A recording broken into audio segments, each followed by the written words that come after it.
Okay. I think I'm just going to do this as a short little bonus midterm review episode. In particular, there were several students who wanted to know about the five main areas of tension that I identified at the end of the tutors, or that were developing throughout the tutor, lessons. We were talking about the different effects of the tutors on their society and how things changed. I think I need to give a short explanation of that again because some students were not quite clear. And that's understandable because I am going a little bit too fast. One of my favorite historians, his name is Robert Buchols, and he's an American who studied at Oxford and other places. Now he's a professor in the university, but he spent his days at Oxford learning history.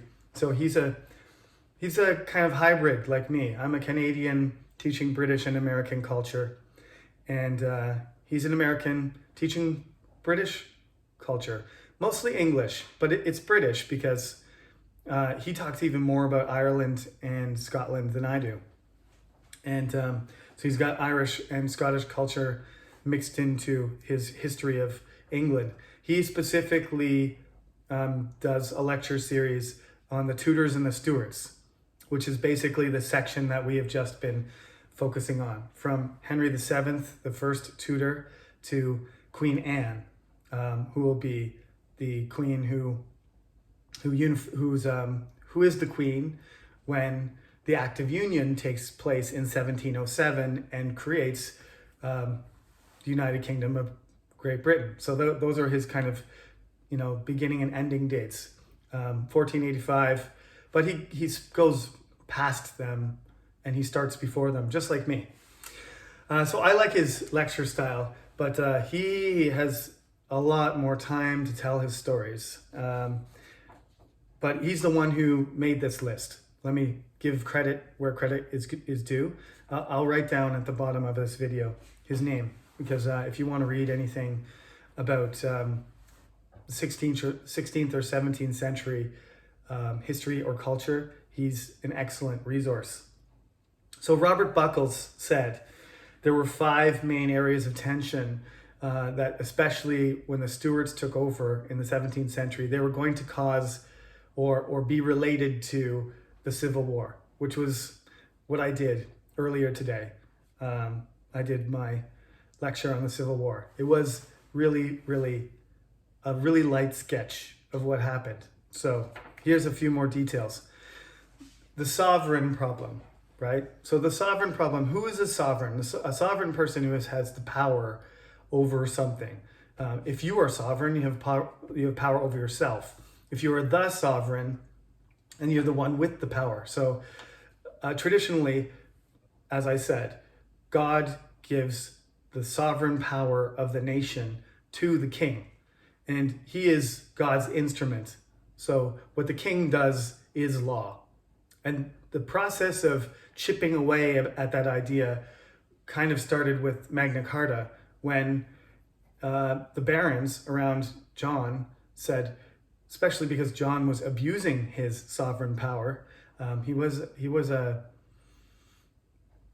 overtaxing, arrogant, sexual predator. Basically, he made everybody upset at a lot of different things. A pretty bad king. That's why there's no more Johns. There's only one John. And that struggle with who was sovereign, the wealthy people, or the wealthiest person, the chosen one, or a group of wealthy people who represented the country's interests, which one was more important? It continued. Henry VIII had problems with it too. He just had a really strong personality, and he overcame them with his own political skill and his really dangerous behavior. Not very many people wanted to get in trouble and deal with Henry VIII's temper, because that usually meant you were going to be arrested. So the sovereign issue is at the center of what happens to Charles, right? He believes he's the king and he should be the one who makes the decisions. Parliament, by his time, believes that they are granting him the power. So is a sovereign the king, or the king and Parliament, or is the king get his sovereignty from that? This is the kind of thing that's kind of going to flip, because in the medieval times, Parliament was summoned by the king. Clearly, he was sovereign. When he wanted something, when he wanted to announce something or do something, he summoned the subjects of his kingdom, and they had a parliament, and they decided what to do. But he was the one who made the decision, right? That's not how Parliament's working anymore. Parliament's being summoned when the king or queen needs them, especially for money, right? They continually run out of money, so they need Parliament to give them more money.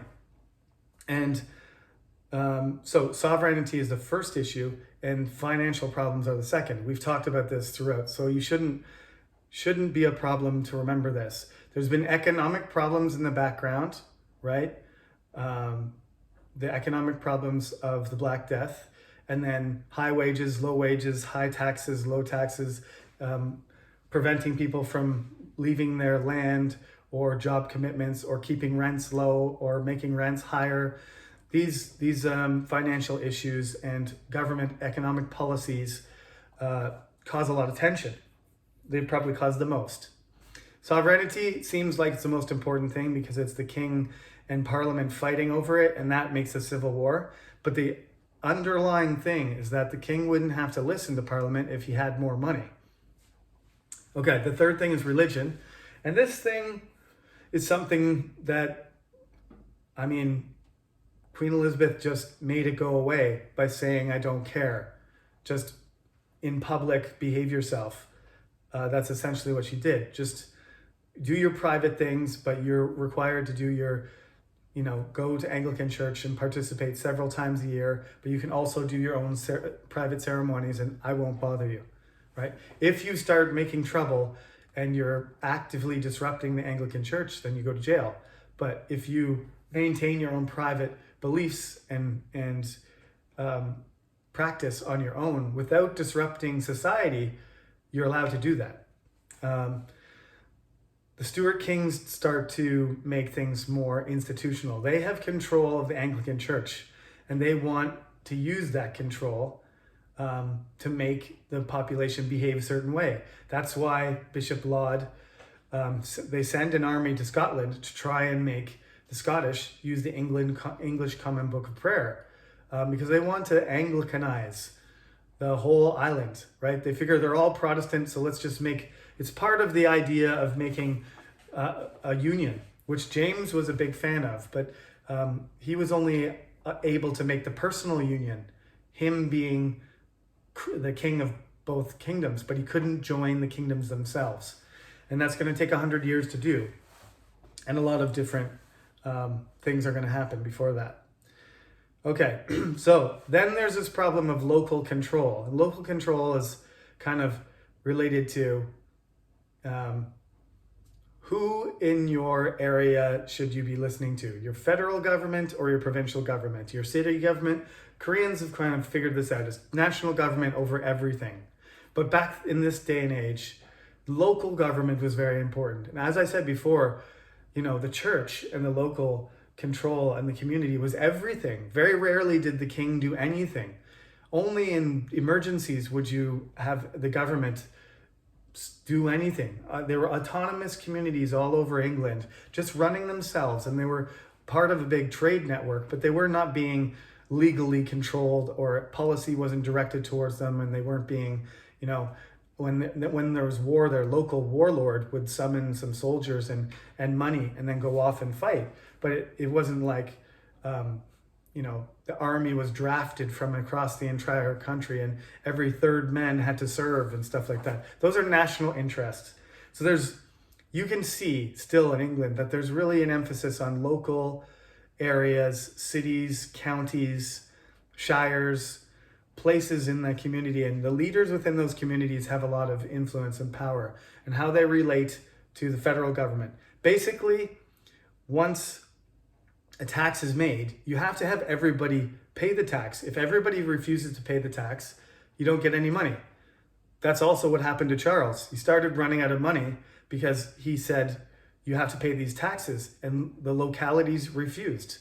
When he wanted ship money, or he wanted to tax he wanted to, raise fees by giving people titles. He tried to do all kinds of different things, make charges in excise taxes, sales taxes, on all kinds of things. But when local, communities have leaders, and those leaders decide not to pay them, and those leaders go in jail, but the rest of the people stop paying it because they think it's illegal, then he's losing control of the country.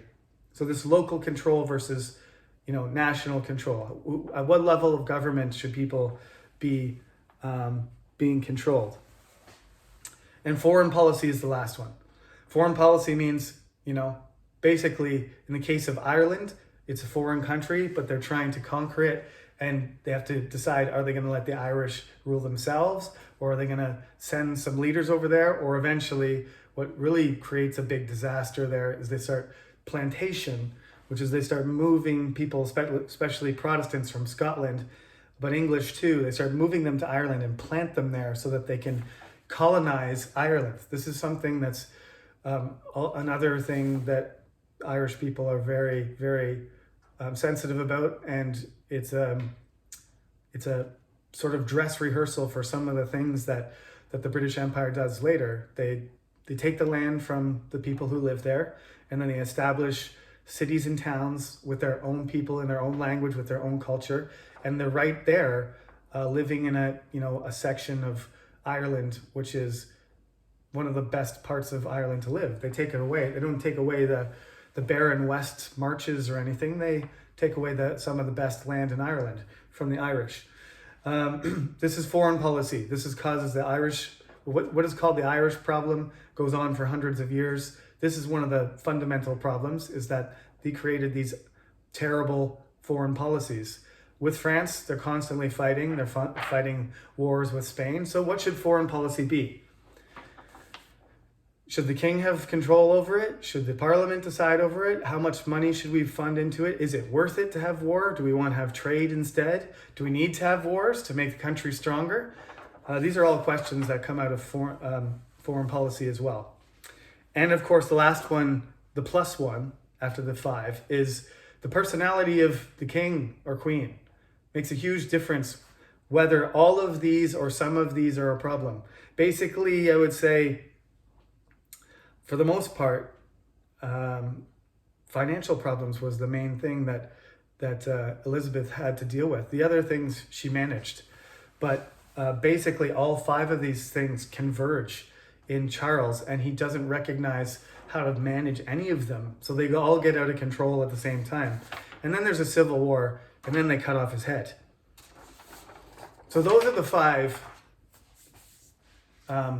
sources of tension that can be used to try and understand what happens, in the 17th century when there's a civil war and the country rips itself apart and the king is killed and the government is changed and everything becomes unstable until arguably 1688, which we haven't got to yet. So there you go. That's a little supplementary explanation there.